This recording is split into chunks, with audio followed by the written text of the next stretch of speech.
Hey everyone, we are on spring break at the Tutorium this week, and Alex and I, there's Alex, have come to Arizona to visit the Grand Canyon.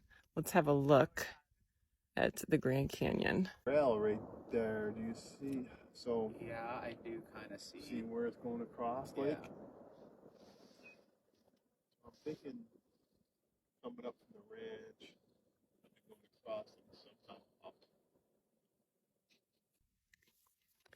So I thought since we're here, a really good expression to go over would be to blow someone's mind. If something blows your mind, it means that it's so amazing that it goes beyond what your mind thought was possible. It's like hard for you to even understand or take it in. And the Grand Canyon is definitely blowing our minds. Right, Alex? Yeah. Blown. Yeah, mine is blown. So this is an idiom.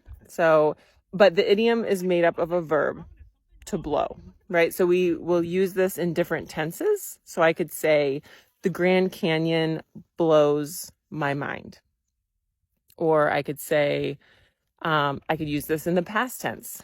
The Grand Canyon blew my mind. It was amazing.